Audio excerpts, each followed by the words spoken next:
Olá, pessoal! Sejam todos muito bem-vindos à revisão de CSPE do Grupo Eu Médico Residente. Essa é a nossa primeira aula de cirurgia, então deixa eu começar me apresentando. Eu sou Amir, sou coordenador de cirurgia geral do Grupo Eu Médico Residente e junto com Camila, com Edilson, com Júlia e com Clarissa, a gente vai passar para vocês todo o conteúdo de uma forma objetiva, de uma forma direta, de uma forma como vem caindo essas questões nas provas aqui de Pernambuco. Eu sou cirurgião geral pelo Hospital do Servidor do Estado de Pernambuco, cirurgião plástico pelo Hospital Agamenon Magalhães, e eu preciso apresentar também mais duas pessoas que são meus dois lombardes, que eles ficam aí atrás das câmeras. Vocês não vão vê-los ao longo dessa revisão, mas eu vou fazer bastante bullying, um bullying do bem com eles. Eu tenho aqui Dimas, do meu lado esquerdo, editor de vídeo, e do meu lado direito eu tenho aqui John, certo? Eu digo logo que eles são frágeis de saúde, porque ao longo da revisão, né, eu vou botar várias doenças em vocês, né? Então, para facilitar o aprendizado, de vez em quando, Dimas ou John vão ter aí alguma patologia que facilite o entendimento do assunto. Pessoal, queria agradecer a confiança de vocês, certo? Queria parabenizar ao designer que fez essa arte aqui, que ficou maravilhosa. Adorei esse layout novo aí da revisão. Inclusive, eu tava pensando, junto do grupo ali dos professores, que cores a gente combina para ficar com esse verde. Eu acho que esse azul ficou excelente, não foi? Ficou bom? Gostei também? Ótimo. Brincadeiras à parte, vamos começar, certo? Porque a gente aqui não tem tempo para perder, não. Então, nossa primeira aula, coloquei um assunto que muita gente olha, principalmente o primeiro tema, já torce o rosto, já quer reclamar. Ei! Deixe de besteira que a partir desse momento você deixou de ser um aluno de rua, você é um aluno padrão Eu Médico Residente, e eu vou conseguir colocar aí várias coisas que você achou que era impossível você entender dentro da sua cabeça. Então, deixa o preconceito do lado, olha para esse assunto e diz, rapaz, dessa vez eu vou aprender hérnia, eu vou aprender a anatomia da hérnia, eu vou aprender as técnicas cirúrgicas, os pontos de reparo, porque titio, no caso eu, tô aqui e vou colocar tudo na sua cabeça de uma forma tranquila. E quando o assunto for mais decoreba aí, quando tiver alguma coisa que tiver que dar uma dificultada para entender, eu meto um mnemônico, a gente resolve e tá tudo certo. Esse é o meu combinado com vocês. Eu sei que a prova de cirurgia assusta muita gente, né? A prova principalmente aqui de Pernambuco, quando a pessoa vê, assusta, mas calma. Você agora é um aluno padrão, eu médico residente, então deixa de besteira, vamos entender como é que o nosso inimigo, no caso a CSPE, gosta de cobrar esses assuntos. Nada melhor do que você ir para uma batalha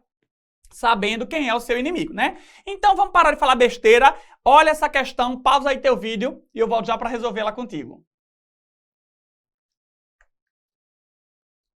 Pessoal, vê só, para a gente começar falando de hérnia, eu preciso começar definindo, né, o que é uma hérnia. Então, ó, esquece hérnia da região inguinal. Vamos pensar numa hérnia de disco. Uma hérnia de disco é quando a gente tem uma estrutura invadindo ali o canal medular. Então, a gente tem uma estrutura normalmente, um conteúdo ali entre as vértebras, que ele começa a se insinuar e ele começa a fazer uma compressão sobre o canal medular. Isso é a nossa hérnia de disco. Quando eu tenho, por exemplo, uma hérnia interna, lembra ali, já ouviu falar em algum momento, uma hérnia interna, o paciente para gastroplastia faz uma hérnia interna. O que é isso? É quando eu tenho uma alça se insinuando por uma estrutura que ela não deveria estar. Esse é o conceito de hérnia, esse é o conceito de uma hérnia inguinal. É quando eu vou ter uma estrutura que ela está entrando ali por algum orifício, por alguma abertura que ela não deveria estar. A hérnia umbilical, a hérnia femoral, a hérnia incisional, tudo isso é a mesma coisa. Hérnia é importante para a prova? É importante para a vida? 5% da população, principalmente os homens, vai ser mais comum em homem, algumas exceções que eu te digo mais na frente, 5% da população vai ser portador de uma hérnia, sendo 80% delas hérnias da região inguinal. Então, só aí para te dar uma situada. Ai, meu Deus, começou a anatomia. Ave misericórdia, Dimas. Ave misericórdia. Esse é o pior ponto. Eu não vou aprender. Desde besteira, vai sim. Vamos começar vendo aí o que é importante para a gente não misturar as bolas. Vamos falar de 3 músculos, tá? Quando a gente está falando de hérnia, a gente está falando de estrutura tridimensional. Você não está aí com óculos 3D para entender o que está acontecendo, mas titio vai dar uma situada. De fora para dentro, pele, tecido celular subcutâneo, com as fáscias de Camper mais superficial, de Scarpa mais profunda. Eu vou ter o músculo oblíquo externo, o músculo oblíquo interno, o músculo transverso do abdômen e lá embaixo a fáscia transversalis. Então, olha aí essa sequência que eu coloquei para você. Pele, tecido celular subcutâneo, oblíquo externo, oblíquo interno, transverso e a fáscia transversalis. É essa ordem que eu preciso que você entenda. Na pele, no tecido celular subcutâneo, eu não vou precisar de muita coisa não, a prova não vai cobrar muita coisa da gente não. Agora, meus amigos, vou te dizer, isso aqui a gente precisa saber. Se eu tenho um músculo oblíquo externo, é óbvio que eu vou ter que ter um músculo oblíquo interno. E lá embaixo eu vou ter o músculo transverso do abdômen.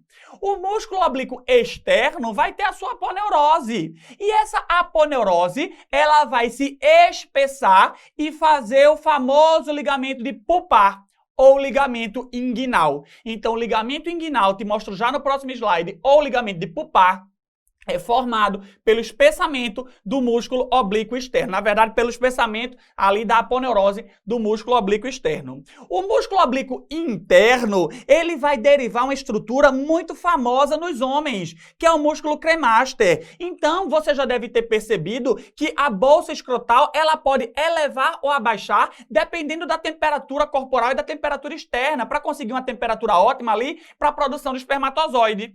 Essa elevação e essa descida do testículo, da bolsa escrotal, se dá por causa do movimento do músculo cremaster, que é derivado do músculo oblíquo interno.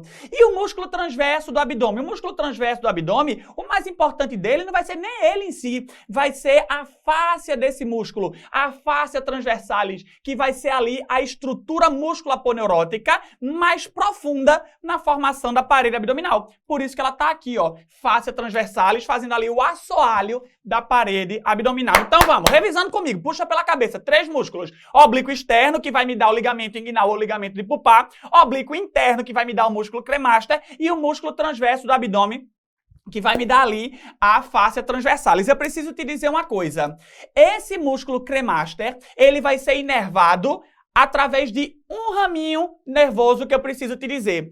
É o ramo genital do gênito femoral. Ai, meu Deus, começou. Calma, menino, vamos devagar, vamos com calma. Bote aí, ramo genital do gênito femoral. Pronto, ele inerva o músculo cremaster, que vai subir e descer a bolsa escrotal, decora esse nervinho. Vou precisar de 2 nervinhos. O primeiro deles é esse aí que eu te disse. Ramo genital do gênito femoral, inervando aí o nosso músculo cremaster. Bom, então coloquei aqui uma outra imagem para a gente começar a entender ali na região inguinal melhor essa anatomia. Deixa a Titio te mostrar. Lembra que eu te falei da aponeurose, o espessamento da aponeurose do músculo oblíquo externo, dando o ligamento inguinal ou ligamento de pulpar? Pois olha, meus amigos, tá ele aqui, ó. Ele é importantíssimo, porque ele vai ser um ponto de reparo importante ali quando eu for fazer o meu reparo cirúrgico. Então, tá aqui ligamento inguinal ou ligamento de pulpar. Pessoal, eu preciso te dizer que na formação das hérnias da região inguinal, hérnia inguinal direta ou indireta, a gente vai ter uma estrutura muito importante que vai ter tudo a ver aí com essas hérnias, que é o famoso canal inguinal. O canal inguinal é uma estrutura anatômica em torno de 3 centímetros de comprimento, 3 a 5 centímetros de comprimento, que ele vem de cima para baixo, de lateral para medial e de dentro para fora. Estrutura tridimensional, de cima para baixo, de lateral para medial e de dentro para fora. Então é como se ele tivesse assim, ó, na parede abdominal da gente. O canal inguinal vai ter estruturas diferentes dentro dele no homem e na mulher. No homem, a gente vai ter a presença do funículo espermático e do nervo híleo inguinal. Ai, meu Deus, outro nervo, calma, só preciso mais esse. Ramo genital do gênito femoral, slide passado, e agora o nervo híleo inguinal. Dentro do canal inguinal, no homem, eu tenho 2 estruturas, funículo espermático e nervo híleo inguinal. E na mulher? Na mulher eu não tenho funículo espermático, eu vou ter o ligamento redondo do útero e o nervo híleo inguinal. O nervo híleo inguinal vem paralelo aqui, ó, ao funículo espermático. E dentro do funículo espermático, o que é que tem? O funículo espermático, ele é revestido pelo músculo cremaster. O músculo cremaster fecha ele. Eu tenho o ducto deferente, com artérias e veias deferenciais. Eu tenho o plexo pampiniforme. Eu tenho o ramo genital do gênito femoral. O ramo genital do gênito femoral, ó, vem aí dentrinho do funículo espermático. Eu vou ter também, pessoal, as veias e artérias ali que vão estar indo ali para dentro daquele meu testículo, tá? E eu tenho o tendão conjunto. Tendão conjunto é uma estrutura também aponeurótica formada pelo espessamento do oblíquo interno e músculo transverso. Então, a aponeurose do oblíquo interno e do transverso se juntam normalmente aqui, ó, numa região próxima à borda lateral do reto do abdômen. Aqui está a área do tendão conjunto ou área conjunta, porque às vezes é difícil a gente achar isso na anatomia. Então, revisando, canal inguinal, estrutura de 3 a 5 centímetros, tridimensional, de fora para dentro, de cima para baixo, de lateral para medial. Dentro no homem, eu tenho funículo espermático, nervo híleo inguinal. Na mulher eu tenho ligamento redondo do útero e nervo inguinal. No funículo espermático, eu vou ter o que dentro? Eu vou ter o cremaster por fora, eu vou ter artéria deferencial, veia deferencial, ducto deferente, plexo pampiniforme, ramo genital do gênito femoral e o tendão conjunto é formado ali pela aponeurose, pela união das aponeuroses do oblíquo interno e transverso. Vige como tu fala rápido, me falo rápido, mas eu repito muito e aqui a gente tá vendo ó, a coisa de uma maneira focada, como cai na nossa prova. Então, segura aí nessa velocidade. Mais uma estrutura que eu preciso te dizer. Galera, ó, aqui tá o meu ligamento inguinal, o ligamento de pulpar. Lembra ali, né, do espessamento da aponeurose do oblíquo externo. Pra cá, eu vou ter o surgimento das hérnias inguinais, direta e indireta. Daqui a pouco eu te mostro. Abaixo do ligamento inguinal, pra cá para baixo, eu vou ter o canal femoral, por onde vão surgir as hérnias femorais. Então se liga, começa a entender aqui a anatomia. Pra cá, eu vou ter as hérnias inguinais. Pra cá, as hérnias femorais. Nas hérnias femorais, eu preciso que você saiba o que é o ligamento pectíneo ou ligamento de Cooper. Ele tá aqui, ó. Ligamento de Cooper tá aqui e é um espessamento aí do periósteo do nosso osso ilíaco. Então, a hérnia femoral ela vai estar entre três ligamentos. Ligamento inguinal, ligamento lacunar ou ligamento de Gimbenar e aqui o ligamento de Cooper. Ligamento de Cooper é este, que é formado pelo espessamento do periósteo do meu osso ilíaco. E o ligamento inguinal? Espessamento da aponeurose do oblíquo externo. Presta atenção numa coisa que daqui a pouco eu vou cobrar de você. Ligamento, ligamento e ligamento. Uma área tensa, uma área em que as hérnias vão encarcerar muito. Então olha aí o conceito chegando. As hérnias femorais vão encarcerar muito porque elas estão ali numa região cheia de ligamento que elas não têm flexibilidade naquela região. E o triângulo de Hesselbach? O triângulo de Hesselbach é uma estrutura anatômica definida por três limites. Eu vou ter três limites anatômicos e é no triângulo de Hesselbach que eu vou ter a insinuação das hérnias inguinais diretas. As hérnias inguinais diretas, elas surgem diretamente no triângulo de Hesselbach. E elas surgem, meus amigos, nessa região porque o triângulo de Hesselbach, se você olhar, a parede posterior do triângulo de Hesselbach, ela é formada apenas pela face transversalis. Puxa da cabeça. Face transversalis é aquela que faz o revestimento assoalho da região inguinal e é uma fina face transversalis. Ela é muito fininha. Eu não tenho músculo recobrindo essa região aí do triângulo de Hesselbach e as hérnias, elas vão se insinuar aqui. Veja, me diga mesmo se isso aí vai ter condições de segurar uma conteúdo da cavidade abdominal. Não. Então é por isso que quando a gente tem ali, daqui a pouco eu te mostro a etiologia, alterações de colágeno, alterações pressóricas nessa região, a gente tem o surgimento das hérnias inguinais diretas. As hérnias inguinais diretas, elas vão diretamente no triângulo de Hesselbach. Amigo, vamos lá. Três limites anatômicos. Aqui, ó, deixa eu só te mostrar. Aqui eu tô com o músculo reto do abdômen, certo? Aqui eu tô com o meu ligamento inguinal, ou ligamento de pulpar. Aqui embaixo, região das hérnias femorais. Aqui vai ser a minha região das hérnias inguinais. Vamos ver quem é o limite do triângulo de Hesselbach. Três limites. Ligamento inguinal, borda lateral do reto do abdômen e vasos epigástricos inferiores. Mostrando de novo, ó, ligamento inguinal, borda lateral do reto do abdômen e vasos epigástricos inferiores. Está delimitado o meu triângulo de Hesselbach e é aqui que vão se insinuar as hérnias inguinais diretas.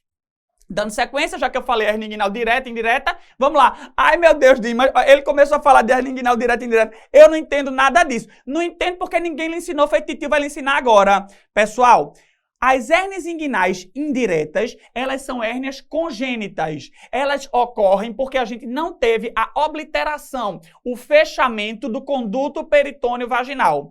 O testículo, quando ele é formado na vida embrionária, ele é formado na cavidade abdominal. E a gente vai ter a migração dele para a bolsa escrotal durante a minha vida embrionária. Para esse testículo descer, eu preciso que esse conduto peritôneo vaginal esteja patente. Se esse conduto, após a descida do testículo, ele não se fecha, eu vou ter ali a não obliteração do conduto peritôneo vaginal e a possibilidade de desenvolver uma hérnia indireta.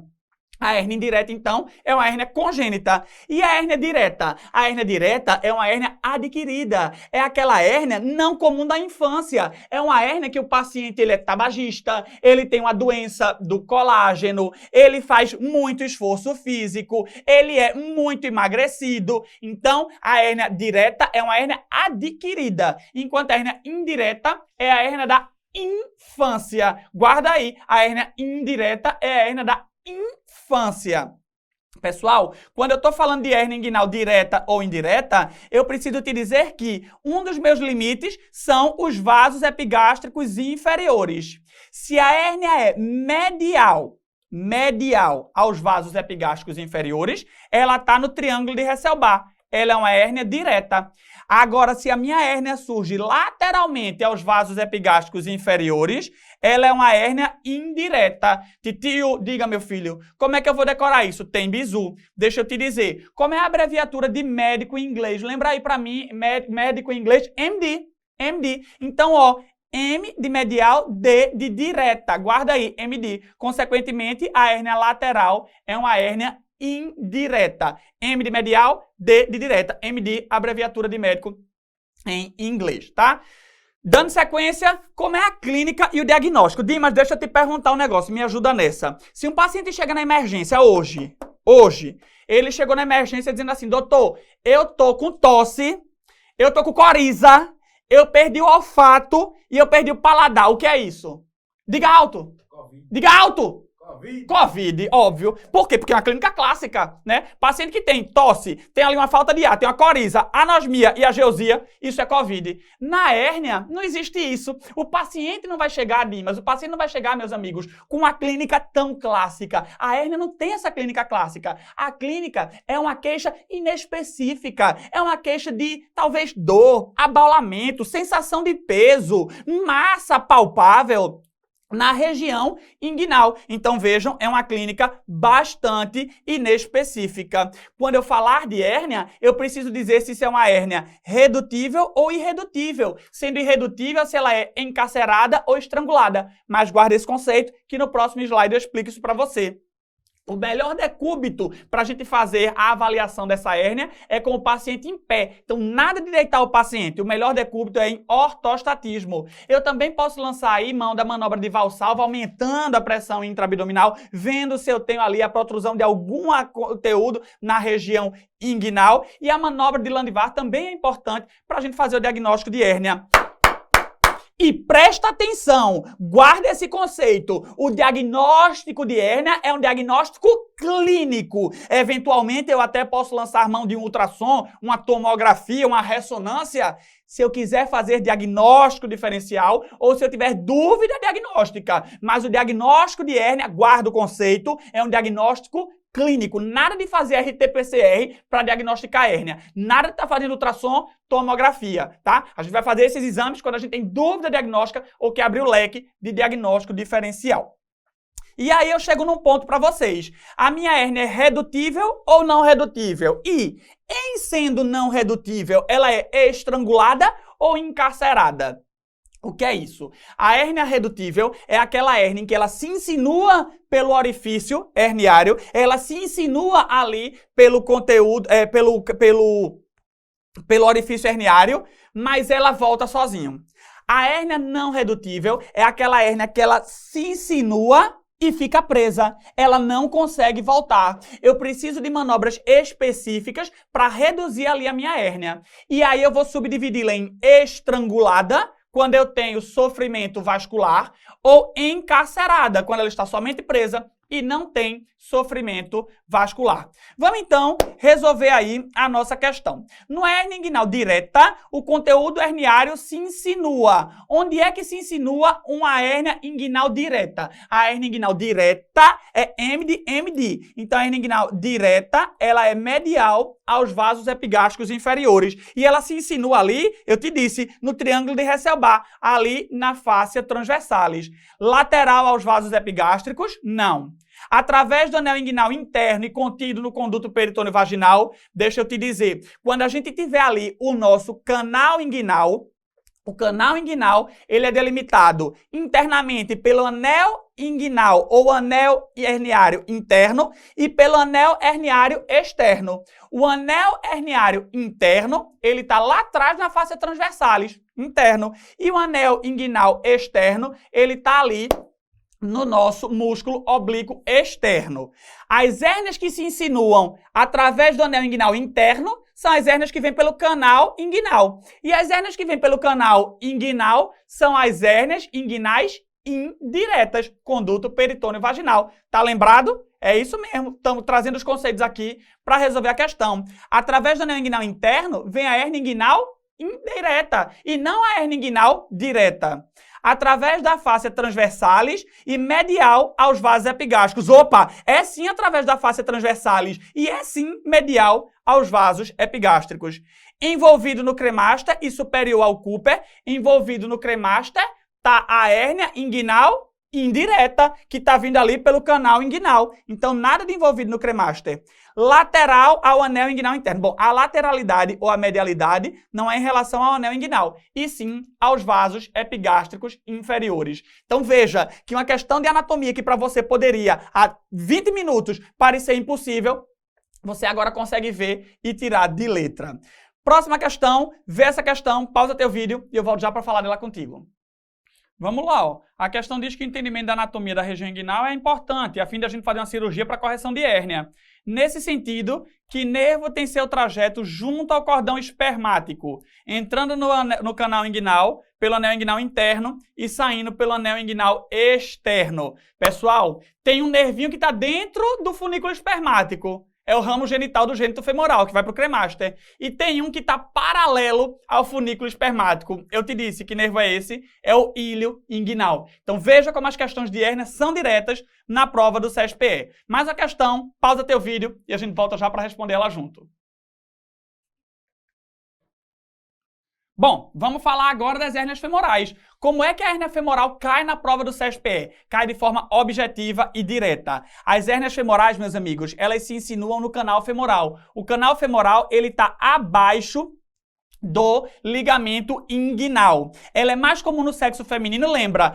As hérnias da região inguinal, as hérnias como um todo, são mais comuns nos homens, mas as hérnias femorais em específico são mais comuns no sexo feminino. Ela está no canal femoral, que fica abaixo do ligamento inguinal, e é a hérnia que mais encarcera. Das hérnias inguinais, a hérnia inguinal indireta encarcera mais que a direta, mas a hérnia femoral é a que mais encarcera dentre todas elas. A técnica cirúrgica para correção, classicamente, é a técnica de McVeigh, em que eu pego aquele tendão conjunto, lembra, espessamento ali do oblíquo interno com o transverso, e jogo ele lá embaixo no ligamento do Cooper. Então eu puxo isso aqui e fecho essa região, esse canal femoral. Mas isso recidiva muito. Eu chamo técnica de McVeigh de técnica de McVolta, porque o índice de recidiva dessa técnica é absurdo, tá? Mas é a técnica clássica. Hoje em dia a gente pode colocar uma tela e a gente também pode colocar um chumacinho de tela no canal femoral. Mas a técnica clássica ainda é a técnica de McVeigh, apesar do altíssimo índice de recidiva. Então ele pergunta aí, quem mais tem risco de encarceramento? Entre as hérnias inguinais direta e indireta, a indireta encarcera mais. Agora, de todas as hérnias, a que mais encarcera, sem sombra de dúvida, é a hérnia crural, que é outro nome para hérnia femoral. Dando sequência, mais a questão, pausa teu vídeo e eu volto já para falar dela contigo. Ei, classificação de Nirros, tem que saber. Cai muito. Eu acho que nos últimos 5 anos caiu 2 ou 3 vezes classificação de Nirros. E é tranquilo, ó. A hérnia tipo 1 é uma hérnia inguinal indireta. A hérnia inguinal indireta é a da infância e a que encarcera mais. Então, guarda isso aí. A hérnia inguinal indireta é a hérnia da infância e a que mais encarcera se comparada à hérnia inguinal direta. Ela é uma hérnia indireta com anel inguinal interno normal, eu não tenho dilatação. A hérnia tipo 2 é quando eu tenho a dilatação do anel inguinal interno. Dimas, quanto é essa dilatação? Se é uma hérnia tipo 2, é uma dilatação maior que 2 centímetros. Na hérnia tipo 3, é uma hérnia que eu tenho destruição da parede posterior. A hérnia tipo 3, eu tenho destruição da parede posterior. A, direta. B, indireta, C, femoral. Ainda tem gente que bota D, como uma hérnia mista, tá? Femoral, direta e indireta. E outra coisa, C, você também pode chamar a hérnia femoral de uma hérnia crural. Então tá aí, ó, mais uma maneirinha de decorar. C de tipo 3C, C de crural. E a tipo 4 é qualquer hérnia recidivada. Ainda pode dividir em A direta, B indireta, C crural, D mista, tá? Então, revisando, tipo 1, sem dilatação de anel inguinal interno. Tipo 2, o anel dilatou. Quanto? Mais que 2 centímetros. Tipo 3, destruiu a parede posterior. E tipo 4 é uma hérnia recidivada. Simples assim como cai. Ele diz que eu tenho uma hérnia inguinal direta, é reconhecida por se insinuar pelo assoalho do canal inguinal medial aos vasos epigástricos. Ele diz aí, ó, qual a alternativa que indica a principal estrutura anatômica em que se forma essa parede sendo empurrada? A hérnia inguinal direta, ela vai aonde? Na fáscia transversalis. Ela vai na fáscia transversalis. Então, de cara, eu já tinha aí resposta. E ele quer saber a classificação de nervos. Vamos. Tipo 1 é uma hérnia inguinal indireta sem dilatação. Tipo 2 é uma hérnia indireta com dilatação maior que 2 centímetros. Tipo 3, eu tenho destruição da parede posterior. A, B, C. A direta, B indireta, C crural. Se eu sou uma hérnia aí, ó, direta, é uma 3A. Resposta da questão, letra B. Veja como você consegue resolver essas questões. Veja que hérnia no CSPE não é um grande problema. Dando sequência, objetivamente, hérnia na criança. Cai muito pouco aqui em Pernambuco, vou dizer aí só o geralzão. A hérnia da criança normalmente é a indireta. A hérnia inguinal indireta é a da infância e é a que mais encarcera. Ela tem uma tendência maior à bilateralidade, certo? Normalmente essas hérnias costumam ser bilaterais e elas têm um alto risco de encarceramento. Se a hérnia que mais encarcera é a hérnia indireta, óbvio que ela tem um risco maior de encarceramento.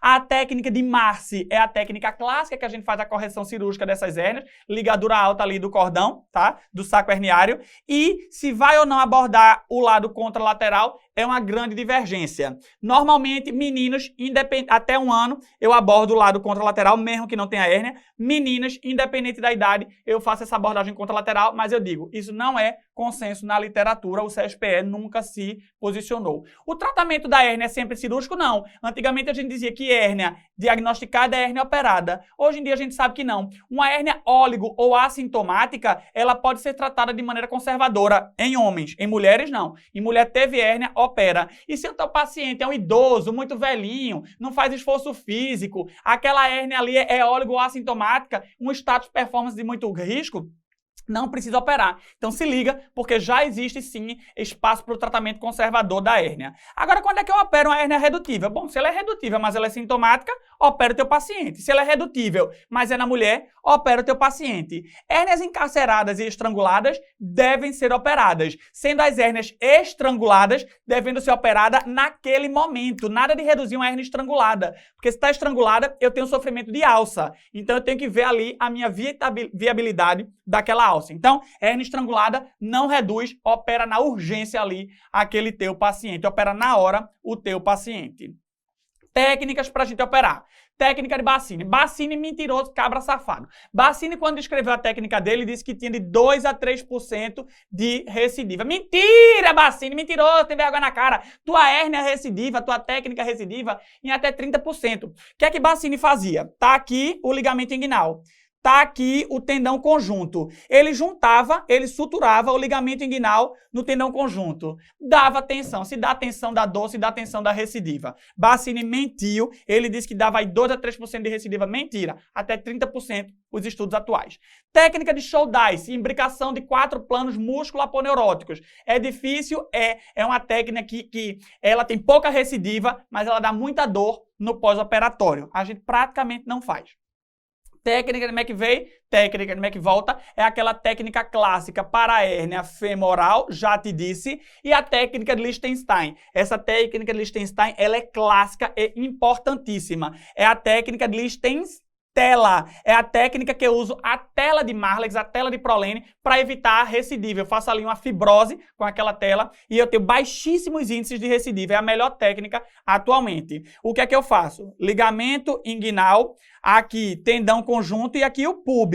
Eu coloco uma tela aqui, ó. Eu suturo a minha tela no ligamento inguinal, eu suturo no pub. Cuidado com esse ponto, que é aqui que recidiva normalmente essa técnica. E eu suturo ela no ligamento inguinal. Presta atenção, Liechtenstein não trata a hérnia femoral. A hérnia femoral tá aqui embaixo, tá?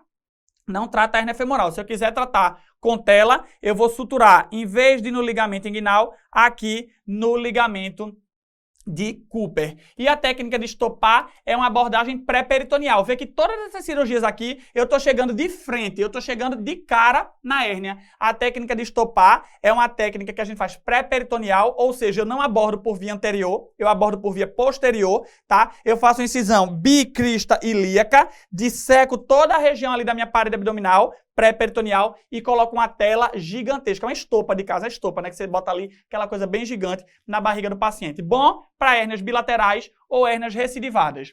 E mais recentemente, as técnicas laparoscópicas, né? Técnica laparoscópica, normalmente a prova vai pedir pra gente uma hérnia bilateral ou uma hérnia recidivada. É o mesmo cenário da técnica de estopar. Quando a hérnia é bilateral ou recidivada, faz laparoscópica, faz estopar. Por que é bom para a hérnia recidivada? Porque quando recidiva, pessoal, tá tudo grudado ali, certo? Já tá tudo operado, tá tudo mexido. Tu não consegue chegar pela frente, porque tá tudo grudado. Então tu chega por trás. Faz uma abordagem normalmente, ó, pré-peritoneal. Em vez de você chegar pela frente, você chega aqui por trás. A técnica TEP, ela é totalmente extraperitoneal, então eu não caio na cavidade abdominal. E a técnica TAP, ela é transabdominal pré-peritoneal. Vou explicar. Técnica TEP. Técnica TEP, eu entro aqui, eu disseco toda a minha região pré-peritoneal e coloco a minha tela. Técnica TAP, eu caio na barriga do paciente e eu disseco a região pré-peritoneal. Na técnica TEP, eu não caio na barriga, eu fico só na região pré-peritoneal, dificílimo de ser feito. Técnica TAP também é difícil, mas é mais fácil do que a técnica TEP. Complicações. Complicações clássicas da ferida, né? Seroma, hematoma, infecção, antibiótico. A gente não usa de rotina, ainda que coloque tela, mas se eu colocar a tela e meu paciente for um ASA maior ou igual a 3 ou um paciente idoso, eu devo fazer profilaxia antibiótica. Orquite isquêmica é uma complicação normalmente por uma dissecção excessiva do plexo pampiniforme, que ele drena ali a bolsa escrotal, tá? O tratamento é conservador e aquele testículo vai atrofiar. Tem o risco de lesões nervosas e recidiva, principalmente quando eu faço técnicas com tensão. Hérnia umbilical tem caído extremamente pouco na prova do CSPE, mas como em crianças da raça negra, o fechamento a gente pode fazer expectante, ele pode fechar, tá? Hérnias pequenas, menores que 2 centímetros, em crianças normalmente até 5 anos, elas podem fechar de forma espontânea, tá? Agora, no adulto, se ela é sintomática, a gente já parte para operar. Na criança, se a hérnia é muito grande também, com o colo muito dilatado, já pode operar. E a técnica? Técnica de Mayo ou técnica com tela? Técnica de Mayo é a técnica do jaquetão. Eu imbrico uma aponeurose por cima da outra. Hérnias pequenininhas, não recidivadas, pode fazer a técnica de Mayo. Agora, se é uma hérnia já umbilical recidivada ou uma hérnia muito grande, maior que 2 centímetros, mete ali uma tela para não ter problema de recidiva. Hérnia obturadora, já caiu muito na prova de acesso direto, não está caindo mais, mas vou colocar aí, tá? O que é que cai? Se caiu hérnia obturadora, a prova vai querer saber que é no sexo feminino e tem o famoso sinal de Hauschilp-Romberg, que é uma dor, um desconforto, uma parestesia na face interna da coxa, que segue o trajeto do nervo obturador. A mim só vai falar isso só porque toda vez que caiu, só caiu isso. Inclusive nas provas de R3, quando caiu, só caiu isso. Então, não se estressa com a hérnia obturadora, não. Detalhe, hérnia femoral e hérnia obturadora, mais comum no sexo feminino. Hérnia de Spiegel é aquela hérnia ali da linha semilunar. Quando a questão falar de hérnia de Spiegel, vai falar de uma hérnia da linha semilunar, tá? É uma hérnia difícil de ser diagnosticada. Normalmente eu diagnostico ali com ultrassom ou com tomografia. Pequenos defeitos, faz ali a sutura direta. Grandes defeitos, coloca uma tela, nunca mais vi cair aqui também na prova de acesso direto. E esses outros tipos de hérnia também não tem caído na prova de acesso direto, mas eu vou falar para vocês, para minha consciência ficar tranquila. Hérnia de Richter é quando eu tenho o pinçamento da borda antimesentérica. Tá aqui meu anel herniário, tá aqui uma alça passando. Aqui está a minha alça, aqui está a minha borda mesentérica. Se eu tenho o pinçamento da borda antimesentérica, isso é uma hérnia de Richter, tá? Hérnia de Littré é quando eu tenho divertículo de Meckel, ali aquela malformação do ducto ônfalo-mesentérico, normalmente comum na região ileal. Então, se o divertículo de Meckel está na minha hérnia, é uma hérnia de Littré. Uma hérnia de deslizamento é quando eu tenho um órgão fazendo parte do meu saco herniário. Bexiga, cólon. Se o cólon faz parte do saco herniário, isso é uma hérnia por deslizamento. Pantalona. A Aline, nossa professora de gineco, nossa coordenadora não, que o coordenador é Francilberto, nossa diretora pedagógica, ela quando era jovenzinha ali nos anos 80, ela usava muita calça pantalona. Tá? A Aline amava usar a calça pantalona, super fashion a Aline era na época. Usava a calça pantalona, aquela calça que tem ali a boca de sino, né? Aquela coisa horrorosa. Então a Aline usava. E o que é que tem a ver a hérnia de pantalona com isso? É uma hérnia muito grande, é uma hérnia que tem a boca de sino, é uma hérnia que tem o componente direto e indireto, faz aí essa associação péssima, mas foi assim que eu decorei. Aline, te amo. Hérnia de Garangeot é quando eu tenho um apêndice vermiforme na hérnia femoral. E se o apêndice vermiforme tiver na hérnia inguinal, eu chamo de hérnia de Amiande ou hérnia de Amiande, tá? Já vi escrito das duas maneiras.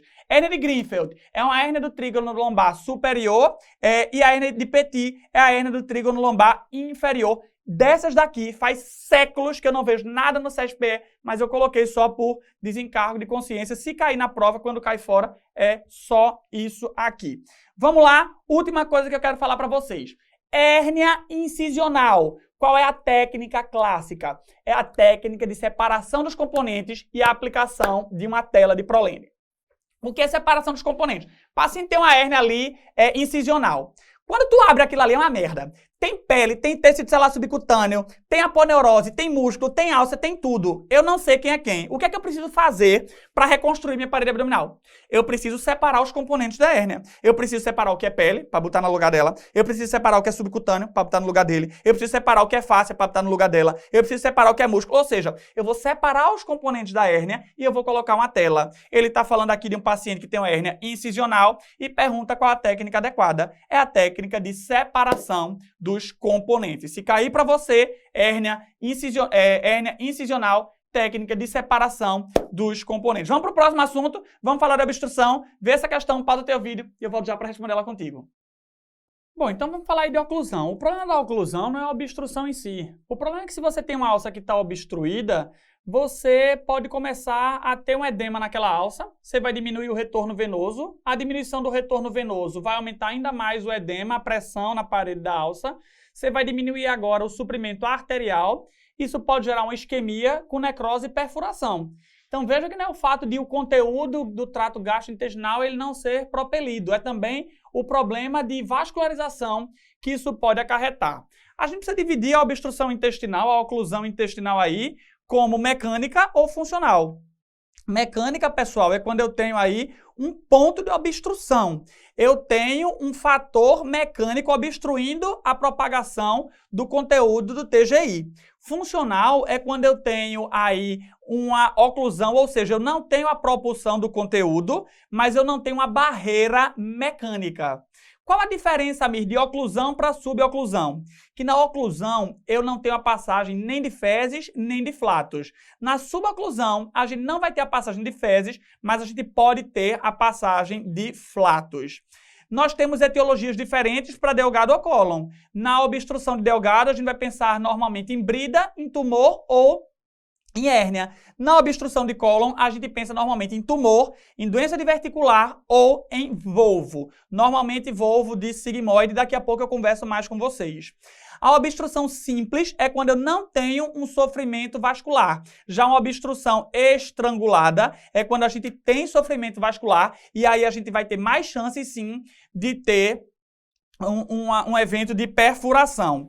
E o que é uma obstrução em alça fechada? É quando eu tenho dois pontos de obstrução no mesmo segmento de alça. Ou seja, quando eu tenho um volvo, num volvo a gente tem a torção sobre o próprio eixo de uma alça, normalmente de sigmoide, e eu tenho dois pontos de obstrução. Se eu tenho, por exemplo, uma hérnia, eu tenho aqui uma hérnia que ela está encarcerada. Eu tenho dois pontos de obstrução, eu vou fazer uma obstrução aqui em alça fechada. Se eu tenho, por exemplo, aqui o meu cólon, deixa eu desenhar aqui o cólon, sigmoide, Se eu tenho uma válvula iliocecal e essa válvula é competente, ou seja, ela só permite a passagem do íleo para o cólon, mas ela não permite a passagem retrógrada do cólon para o íleo.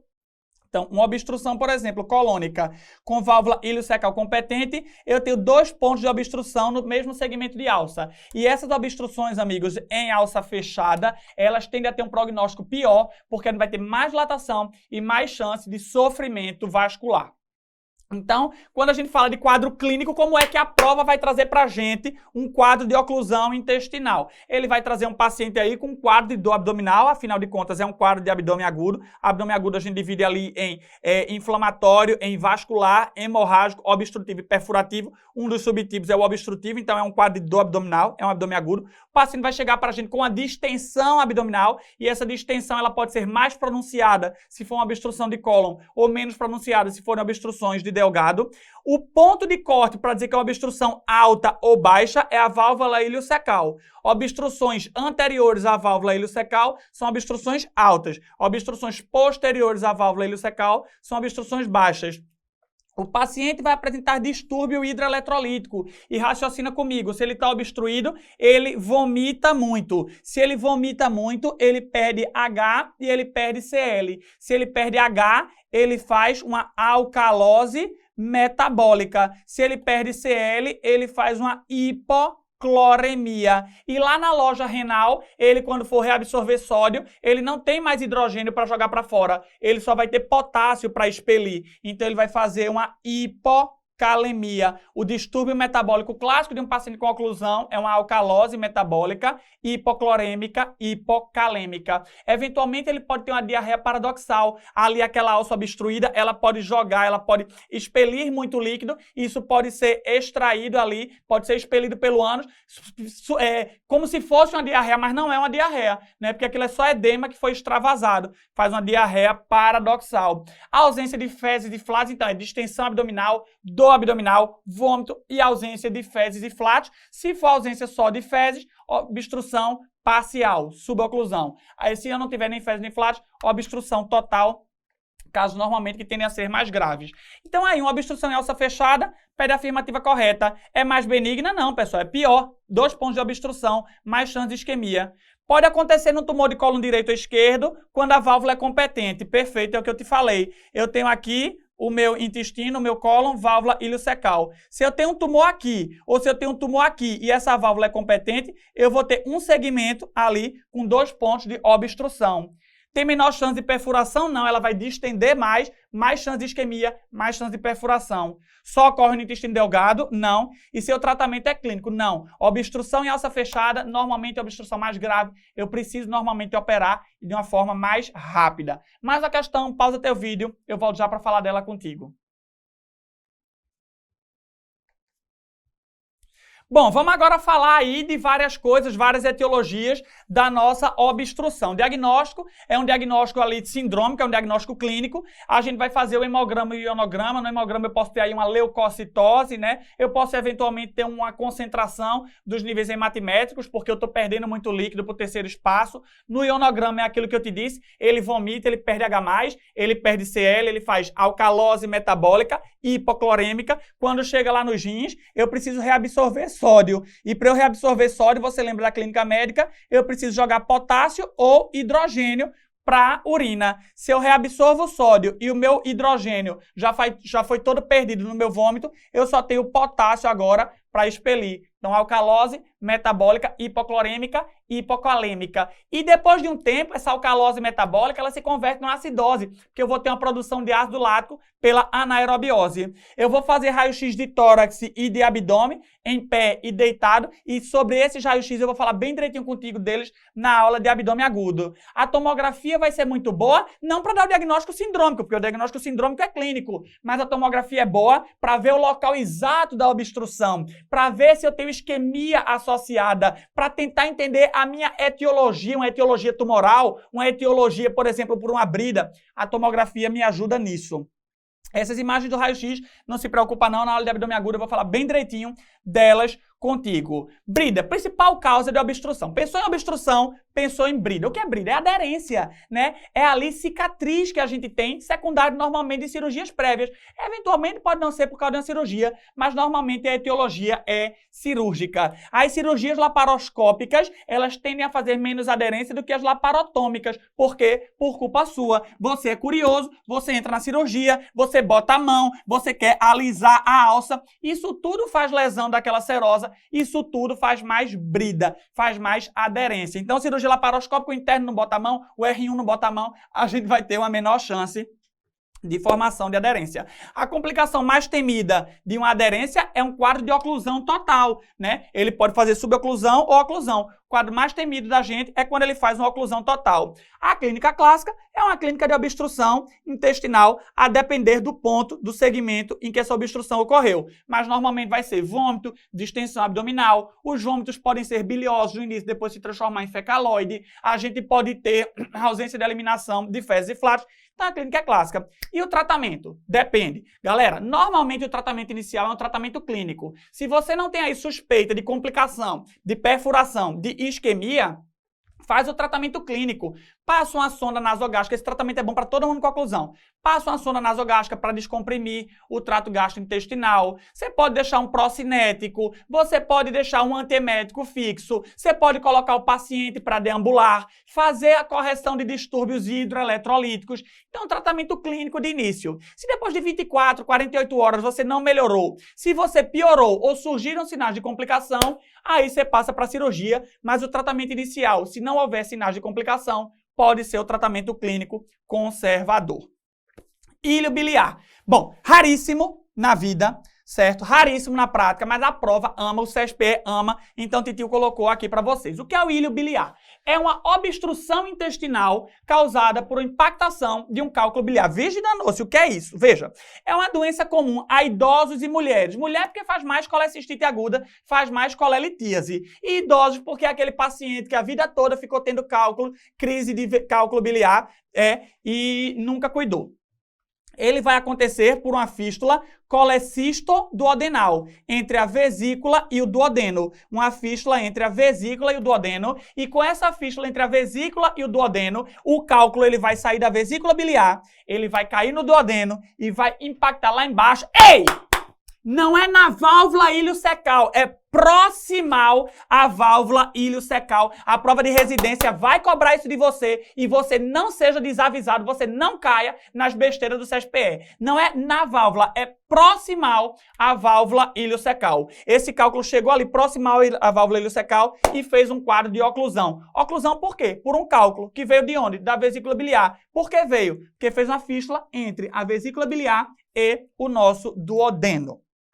A tríade clássica é a tríade de Higler. É uma tríade de obstrução, ou seja, eu tenho dilatação de alça, eu tenho um cálculo impactado que eu posso ver até no raio-x e eu tenho pneumobilia. Que danada é pneumobilia, titio? Pneumobilia é ar corando as minhas vias biliares. Pneumo, ar, bilia, na via biliar. Ou seja, o cálculo não saiu da vesícula para o duodeno, saiu. Então saiu ar do duodeno para a vesícula e corou aí, contrastou as minhas vias biliares. Tríade de Higler, dilatação, cálculo e pneumobilia. O tratamento é cirúrgico. Eu preciso abrir a barriga do meu paciente, tirar o cálculo e se ele estiver estável, eu já posso tirar a vesícula e corrigir também essa fístula aí. E a síndrome de Bouveret? A síndrome de Bouveret é quando essa obstrução é mais alta, porque aqui até então no ilho biliar, eu estou te falando de uma obstrução no intestino delgado, lá embaixo, próximo à válvula iliocecal. Na síndrome de Bouveret, essa obstrução ocorreu mais alta, aconteceu na região pilórica ou na região do duodeno. É a mesma coisa, só que o cálculo impactou numa região mais proximal